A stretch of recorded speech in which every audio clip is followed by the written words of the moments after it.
as you all know, the importance of we fishing out the most important and the wisest of all wisdom and bringing it to you in a style of conversation. I have someone that I'm actually going to beg, because you need to listen to this very important personality. He's called Bhakti Tirtha Swami. There must be also divine intervention. So as I speak, I want to help us to remind us about the divine intervention. As we walk today, as we march today, we must march in the spirit of being able to do as when the walls of Jericho came tumbling down. As we chant our mantras, as we do our prayers, as we make our toning, as we engage in our scriptural reading, as we engage in our reflections and contemplations, we must be able to invoke divine intervention.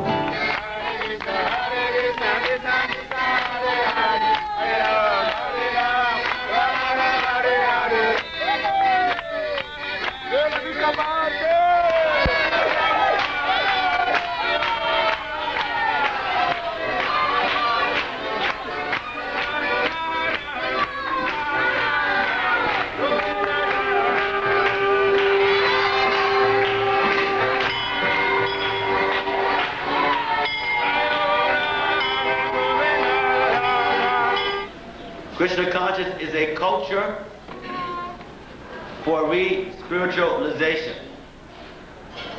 This is why it is very natural that we have leaders in society who are ready to lead by higher principles.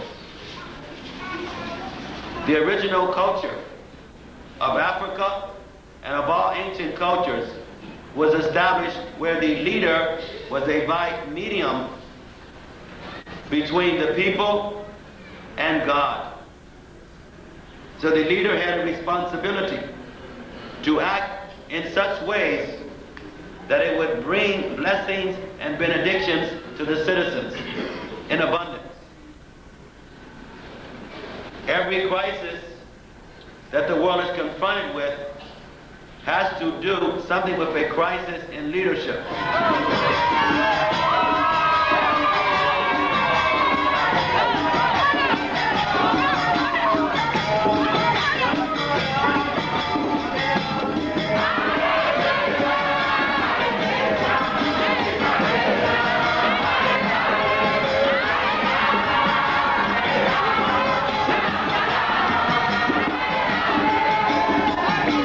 Творчество омских художников проявил Джон Фейверс на открытии галереи Босх. Его поразила техника исполнения, сюжетная линия выставленных картин, а гости и хозяин галереи Босх Владимир Новиков были приятно удивлены широтой взглядов царской особы. После теплой встречи картина с заснеженными омскими улицами и печатью галереи Босх будет висеть в Вашингтонском офисе афроамериканского деятеля. Джон Фейверс более недели не находится ни в одной стране мира, и поэтому есть шанс, что в ближайшие годы мы вновь сможем с ним встретиться. Now, you know this better than I do, but in the last decade, there have probably been 10,000 books written on leadership. What distinguishes or sets your book apart from all the others? Because it's an amazing amalgamation of modernity and antiquity. It's also not just a matter of someone who's speaking from the Ivory Towers. You know, I travel about every 2 weeks to a different country. I meet many presidents of countries, leaders. And so I'm giving a book that's really about application, that deals with how to help the leader, him or herself, to develop better character, insight, while dealing with plans and proposals and focusing on projects in such a way that they improve on the quality of life. So I think if people are able to become more sensitive in realizing how they can really create a better future for themselves and for the world, if they are more careful about how they relate to each other. And especially if they're, you know, more sensitive to karma, realizing that what they do and what they think, what they put out, is going to bring so many things that are going to come back, that's going to coincide with the kind of things that they're doing. Are you ready to receive Matida? To His Excellency, our State President, Nelson Mandela, and to our VIPs and to yourselves. Today is your day. And to prove it, Big Daddy has come.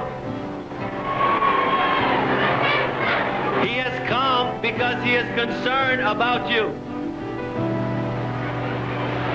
You make up 45%.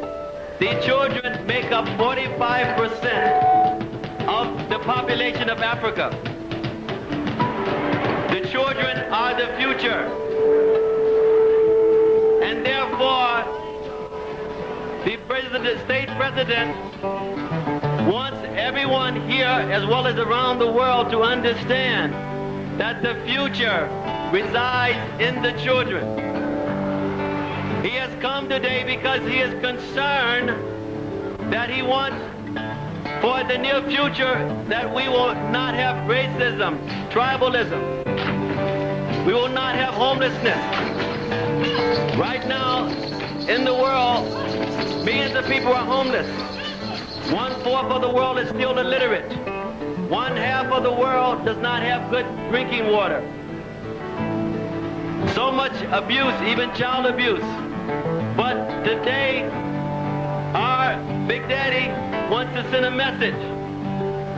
He wants to send a message that we have not so much inherited the present from our ancestors, but we have borrowed the future from you. If you are ready, let me hear you say yes.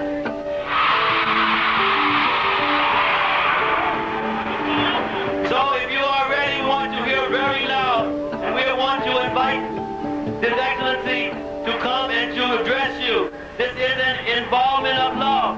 This is a family. There is need that we make this family very strong. Wherever you are, we want you to clap as we receive our state president, Dr. Nelson Mandela.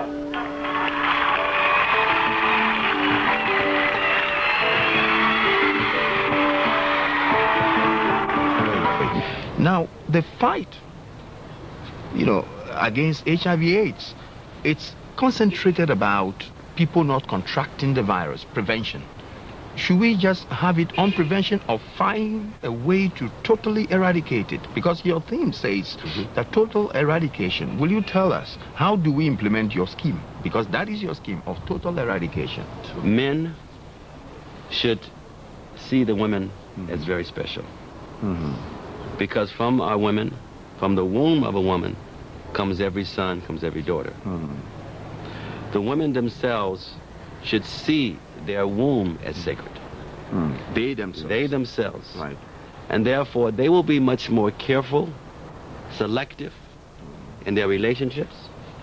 The men will be much more chaste and honest in how they involve themselves in sexuality. That sexuality will not just be a matter of people just trying to come together for genital connection, but it'll be a real sense of celebration. I see.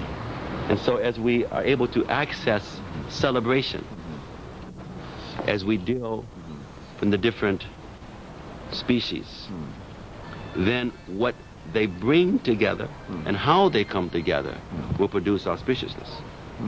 So much of the problem is telling us that the way people are binding or uniting is artificial, is self-centered, is egocentric, and it's producing inauspiciousness. When you love someone, you want to give yourself as much as you can to address that person's higher needs. When you love someone, you're concerned about the outcome of what you say, what you do, and how you interact with that person. When you simply care about your own lust and greed, then one is just trying to have an experience of stimulation rather than an experience of relationship. Несколько житейских вопросов, Ваше Высочество. У вас есть дети? I have children in terms of students. В смысле биологических детей у меня их нет, но у меня есть ученики и другие люди, которых я обучаю по всему миру, и они являются моими детьми. Normally I eat in solitude.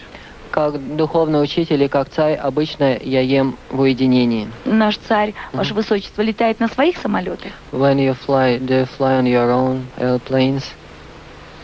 I'm just finishing now a 35-country world tour. Я облетел 35 стран мира за последнее время. It wasn't my own И plane. все это были не мои самолеты.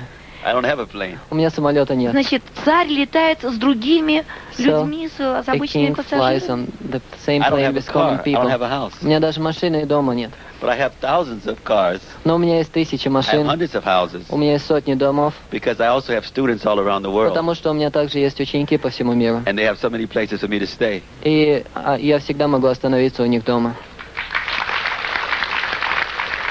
And so let's see what Swami Krishnapad has to say, and then we'll come to Maurice Roberts. I think we have to look very scrutinizingly at educators, educate yourself, physicians, heal thyself. I was speaking recently at the North American Medical Association, and I was just emphasizing how doctors live literally 10 years shorter than the average person. They have some of the highest divorce than any professionals. They have some of the highest drug abuse, addiction than any professionals. So we see that those who are supposedly the caretakers of the health are in such poor health. We see how much they have moved away from their basic foundation of what Hippocrates had given. Hippocrates said that everyone has a doctor inside. It is the duty of medicine to assist that doctor inside, and that the food shall be the medicine. Now, the elderly in America take about 15 prescriptions. They're like walking pharmacists. Every hour there's about 50 prescriptions that goes out. So there's so much based on just the external, people not having more of a holistic understanding about their bodies, about the environment.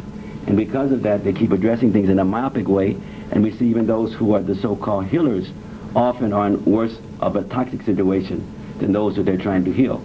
So there's a need for leaders, doctors, teachers to first work on themselves so their lives are their message.